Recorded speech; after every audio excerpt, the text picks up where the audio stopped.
नमस्कार मित्रों, हम आपके सामने आज एक नई सीरीज़ लेकर आए हैं। जैसा कि अभी तक आप हमारी ऑनलाइन क्लास तो लेते रहते हैं फेसबुक पर, लेकिन हम जो है आज से 10 क्वेश्चंस लेकर आपके लिए आए हैं, जिससे आप KVS, NVS, DSSB की जो तैयारी कर रहे हैं सब्जेक्ट की, वो आपकी अच्छी सी तैयारी हो जाए।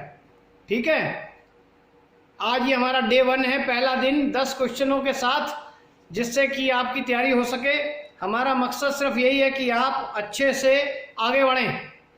चलिए देखते हैं, हम पहले प्रश्न की ओर चल रहे हैं। ये पहला प्रश्न आपके सामने है, जिसमें लिखा है उसने पढ़ा, उसने खाया, उसने चीखा जैसे भाषा प्रयोग क्या दर्शाते हैं। सबसे पहले आपको ये जानना पड़ेगा कि ये प्रश्न कैसे हैं। तो आप देखेंगे ये प्रश्न जो हैं वो भाषा शिक्षण संबंधी हैं, और आप B.Ed कर आए हैं तो आप ये जानते होंगे कि हिंदी शिक्षण में ये कैसा प्रश्न है। क्या इसका उत्तर नियम का उल्लंघन करना है कि बच्चा नियम का उल्लंघन कर रहा है, या उसे नियम के संदर्भ की समझ नहीं है, या उसे नियम कंठस्थ नहीं है, याद नहीं है, या वो है नियमों का अति सामान्यीकरण तरीके से रूप ले रहा है। क्या उत्तर समझते हैं, बताइए। हाँ, क्या उत्तर लगाना चाहेंगे आप? तो ढूंढें और देखकर बताएं कि क्या आंसर लगाएं।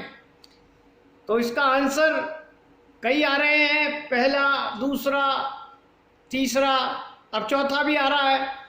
तो हम समय नहीं खराब करेंगे, आपको जल्दी से जल्दी कम से कम समय में 10 प्रश्न आपके पास रख रहे हैं। ये नहीं कि 2 प्रश्न दे दिए और उस पर पूरा 1-1 घंटा बर्बाद हो जाए। हमारा मकसद है आप तक ज़्यादा से ज़्यादा प्रश्न पहुंचाना। तो इसका उत्तर है नियमों का अति सामान्यीकरण होना, क्योंकि बच्चे ने नियम का उल्लंघन नहीं किया है, नियम तो बेचारे ने समझा है, उसी को अपना रहा है।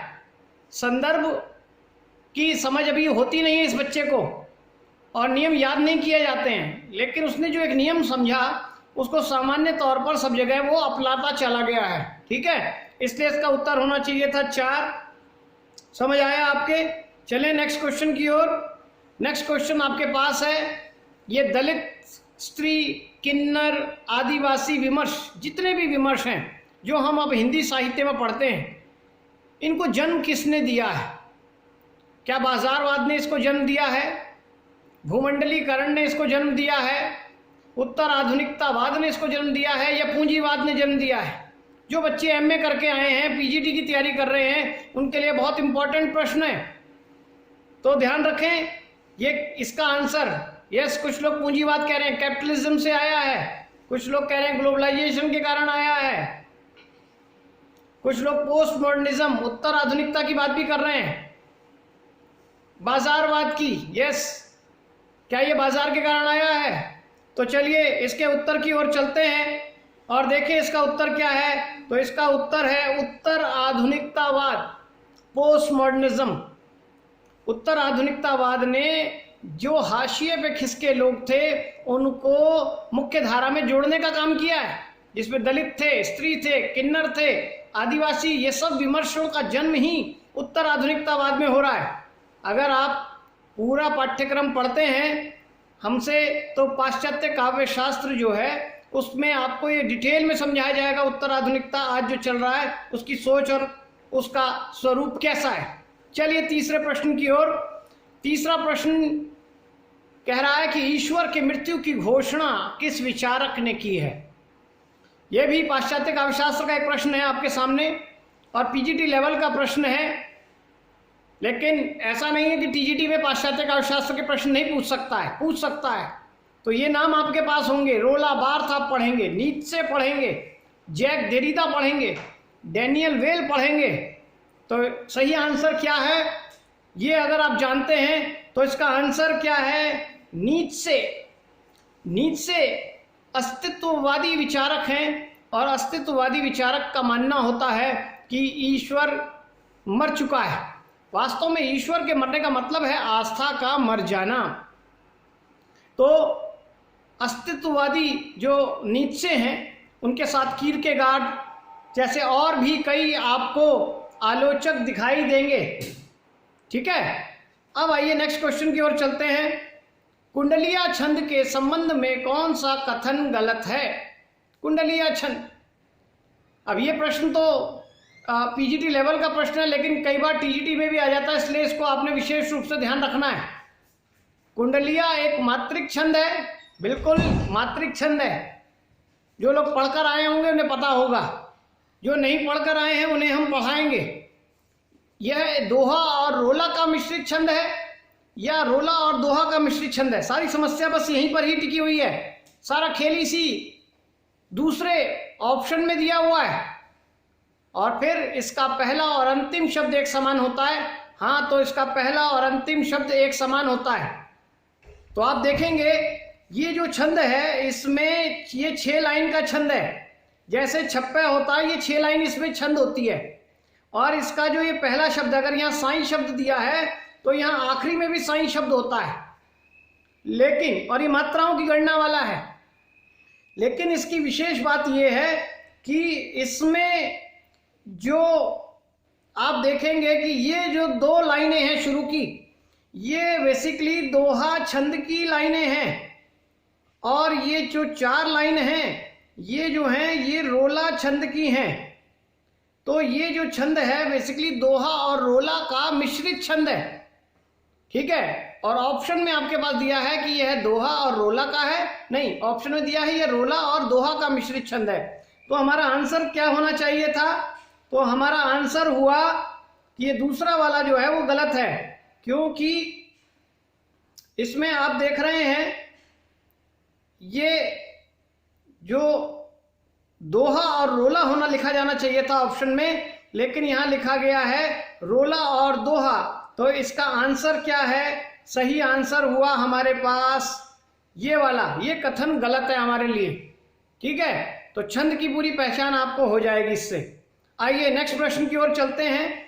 बड़ा पहचाना हुआ आपके पास दोहा है। करत करत अभ्यास के जड़मती होत सुजान, रसरी आवत जाते सिल पर परत निशान।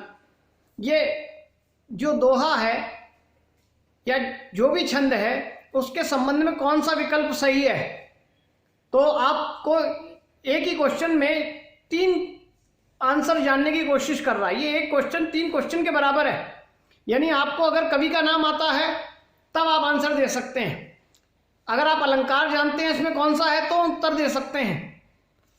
अगर आप इसमें छंद को जानते हैं तो उत्तर दे सकते हैं। तो सबसे पहले तो ये जाने कि ये किस कवि का छंद है। तो आप देखेंगे कि ये किस कवि का है। तो 3 कवियों के नाम यहां पर आपके सामने हैं, वृंद, कबीर, रहीम और वृंद। फिर दे रखा है, यानी वृंद 2 बार आया है।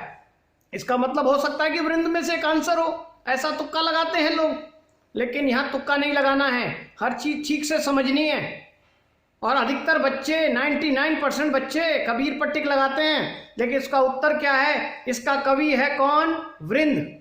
यानी कबीर और रहीम वाले ये 2 आंसर तो हमारे गलत हो गए, ये तो होने ही नहीं चाहिए। दूसरा और तीसरा आंसर हमारा कैसा है? गलत है। अब पहला आंसर होना चाहिए या चौथा आंसर होना चाहिए, क्योंकि दोनों में वृंद कवि हैं। अब बात करते हैं कि क्या ये उदाहरण अलंकार है या ये फिर दृष्टांत अलंकार है। इस आधार पर या तो ये आंसर होगा या ये वाला होगा। तो जो लोग जानते हैं कि उदाहरण अलंकार वो होता है जिसमें पहली पंक्ति ये जो दे रखी है करत करत, इसको समझाने के लिए अगर दूसरी पंक्ति के आगे जैसे शब्द लिखा हो तो वो उदाहरण अलंकार हो जाता है। लेकिन यहां नहीं लिखा है, इसलिए ये अलंकार कौन सा है? दृष्टांत अलंकार है। और छंद कौन सा है? दोहा। तो इसका मतलब हमारा आंसर क्या हुआ? तो हमारा इसका आंसर हुआ सही चौथा वाला, वृंद कवि हैं, दृष्टांत अलंकार है और दोहा छंद है। समझ आया आपके? इस तरह से आपको प्रैक्टिस करनी है। नेक्स्ट प्रश्न की ओर चल रहे हैं। ये रस से संबंधित है, जिसमें लिखा हुआ है निम्न में से कौन सा सात्विक अनुभाव नहीं है। अब रस में अनुभाव की बात होती है, स्थायी भाव, विभाव, अनुभाव और संचारी भाव। तो सात्विक अनुभाव जो होते हैं वो 8 प्रकार के होते हैं। नेचुरल, उसमें संवेद, स्वेद, पसीना जिसे कहते हैं वो नेचुरली आता है। वैवर्ण्य मतलब रंग उड़ जाना, नेचुरल है, वो भी सात्विक है। स्वरभंग, हाँ बिल्कुल सही बता रहे हैं, स्वरभंग भी सात्विक है, क्योंकि अपने आप शब्द बिखर बिखर कर आते हैं। लोग किसी को बोलना है बचाओ और वो बोलता बचाओ डर के मारे। और चौथा जो दिया आहार्य, आहार्य होता है बेसिकली वेशभूषा। ये अनुभाव जो है वो 4 प्रकार के हैं, उसका एक पार्ट है, हिस्सा है आहार्य। ये कोई सात्विक अनुभाव नहीं है, ये तो अनुभव का एक हिस्सा है। इसलिए इसका जो सही आंसर है कि इसमें अनुभाव, सात्विक अनुभाव कौन सा नहीं है, वो है आहार्य। अगर होता अनुभाव नहीं है तो अनुभाव तो सारे हैं, लेकिन आहार्य जो है वो सात्विक अनुभाव नहीं है। आइए नेक्स्ट क्वेश्चन की ओर चलते हैं। व्याकरण संबंधी एक प्रश्न है आपके सामने। बहुत जल्दी जल्दी प्रश्न इसलिए आ रहे हैं क्योंकि समय हमारे पास कम है और हम चाहते हैं ज़्यादा से ज़्यादा चीज़ें आप तक पहुँचें। और जिस तरह से आपको समझाया जा रहा है, इससे आप पढ़ने का तरीका जानें। सिर्फ क्या पढ़ें ये नहीं, कैसे पढ़ें और क्यों पढ़ें, ये सब चीज़ आनी चाहिए। ये देखा है आपने, बनाया गया है, एक चिन्ह दिया हुआ है ऊपर, ये डॉट डॉट डॉट बना हुआ, ये विराम चिन्ह किसका सूचक है? क्या ये त्रुटि पूरक है, गलतियों को पूरा करने के लिए है? तो आप देखेंगे त्रुटि पूरक नहीं है। जो प्रूफ के साइन जानते हैं वो जानते हैं त्रुटि पूरक साइन जो होता है वो ये वाला साइन होता है। इसको शॉर्ट में यूं बना दिया जाता है, इसके ऊपर लिख देते हैं जो लिखना होता है। अवतरण तो आप जानते हैं, कोई पैराग्राफ को अवतरित करते हैं, वो होता है। ये आंसर क्या है इसका? लोप निर्देशक। लोप निर्देशक का मतलब कुछ चीज छूट गई है यहाँ पर, ये डॉट डॉट इसलिए है, यहाँ क्या भरा जाना है। और चौथा आंसर की कोई विराम चिन्ह नहीं, विराम चिन्ह तो है लेकिन कौन सा है? लोप निर्देशक। आइए 8वां प्रश्न देखते हैं आपके सामने। निम्न में से कौन सा शब्द ऐसा है जिसमें संधि नहीं हुई है? अब संधि के प्रश्न केवीएस हो, डीएसएसबी हो, कोई भी एग्जाम हो, उसमें संधि का एग्जाम बहुत क्वेश्चन आता है। लोग डरते बहुत हैं संधि से। संधि कुछ घबराने की चीज नहीं है, लेकिन आपको समझकर करना है इस क्वेश्चन को, रटना नहीं है। आप देख रहे हैं, कह रहे हैं किसमें संधि नहीं हुई है, तो अगर मैं महात्मा शब्द को लेता हूं तो महात्मा में आप देखते हैं महा प्लस आत्मा, ऐसा एक शब्द आता है, महात्मा लिखा हुआ है। इसका मतलब इसमें दीर्घ संधि का रूप आपको दिखाई देता है। वहीं आप देखते हैं दूसरा शब्द सभी, तो सभी में क्या है? सभी में लगता है लोगों को संधि नहीं है, लेकिन यहां देखते हैं आप क्या, सब प्लस ही सभी ये बनता है। इसका मतलब यहां पे भी एक संधि है। और मिठबोला में भी एक संधि दिखाई देगी आपको। आप क्या देखते हैं उसमें? मिठबोला की संधि आपने शायद पढ़ी हो, मीठा प्लस बोला, ये एक संधि है, मिठ बोला बनता है इस तरह, मीठा बोला। इसका मतलब क्या है कि यहां जो है हर एक शब्द में संधि हुई है, कोई ऐसी नहीं है जिसमें संधि ना हुई हो। तो आंसर क्या है? इन सब में हमारी क्या हुई है? संधि का रूप हमें दिखाई दे रहा है, ये आंसर होना चाहिए। अब तीनों में संधि अलग अलग है, एक में दीर्घ संधि है, लेकिन दूसरे और तीसरे में कौन सी संधि है ये शायद आपने नहीं पढ़ी, तो हम इसे पढ़ाएंगे डिटेल में, जिससे आपको समझ आए कि संधि क्या होती है और कैसे उसके और रूप भी हैं जो किताबों में लिखे हैं, क्या केवल वही रूप है? नेक्स्ट क्वेश्चन देखिए, विलोम का है, शब्दावली संबंधी है, वोकैबुलरी संबंधी प्रश्न है। और क्वेश्चन है कि बुद्धिमान का विलोम रूप क्या होगा? तो कुछ लोग मानेंगे कि बुद्धिवती है, लेकिन बुद्धिवती क्यों नहीं आंसर है? क्योंकि वती शब्द कहां लगता है? जहां पर वान लगता है।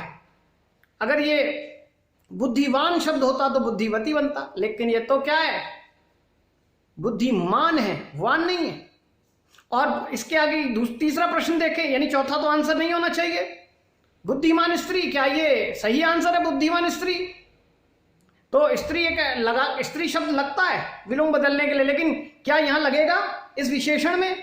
तो नहीं लगेगा, ये गलत हो गया। अब बुद्धिमती, तो ये भी आंसर गलत है, तीसरा ऐसा कोई वर्ड नहीं है।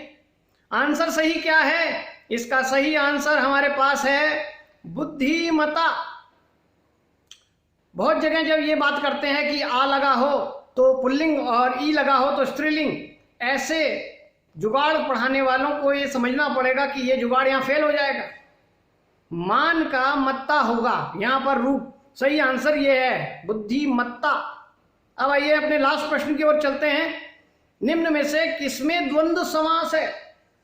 द्वंद्व समास आप जानते हैं वहां होता है जहां दो शब्द आपस में, दो पद आपस में टकराते हैं, विलोमार्थी होते हैं।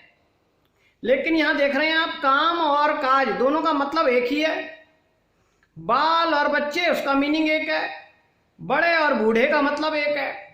यानी इनके बीच में चाहे हाइफन लगा है, योजक चिन्ह लगा है, लेकिन ये जो है ये द्वंद्व नहीं है, टकरा नहीं रहे आपस में, विलोमार्थी नहीं है। इसलिए इनमें से कोई भी द्वंद्व समास का उदाहरण नहीं है। रात और दिन होता तो अवस्था के कारण अपोजिट होते, बच्चा और बूढ़ा होता तो आयु की दृष्टि से अपोजिट होते, स्त्री और पुरुष होता तो लिंग की दृष्टि से अपोजिट होते। तो आप समझ लीजिए, ये जो हम आपको ये करा रहे हैं इसकी तैयारी, इस पर आप विशेष ध्यान दें कि इसमें आपने छोटी छोटी चीजों पर ध्यान देना है। हम आपको यहाँ सिखा रहे हैं, इसमें आप नेट का भी सिलेबस हम अलग से तैयारी कराते हैं, डीएसएसबी की भी, केवीएस की भी, एनवीएस की भी, टेट की भी, सुपर टेट भी आता है, उसमें हिंदी बहुत विशिष्ट रूप से आती है। तो हम ये जो अभी हमने सीरीज चलाई है डे 1 की, ये आपकी जिज्ञासा के लिए है, आपके बहुत सारे प्रश्नों के समाधान के लिए है, और खास तौर पर उन बच्चों के लिए है जो कई चैनलों से या किताबों से सिर्फ क्या है आंसर ढूंढ लेते हैं, जान लेते हैं और लगता है कि उन्होंने बहुत बड़ा किला फतह कर लिया। लेकिन वास्तव में जब तक आप क्यों ये आंसर सही है ये नहीं जानेंगे, तब तक आप परीक्षा उत्तीर्ण नहीं कर सकते हैं, एक अच्छे टीचर नहीं बन सकते हैं। और इसके लिए ही ये चैनल आपके लिए चलाया गया है। ये मुहिम डेली जो है हम ऐसे ही 10 क्वेश्चनों के साथ आपके पास आएंगे।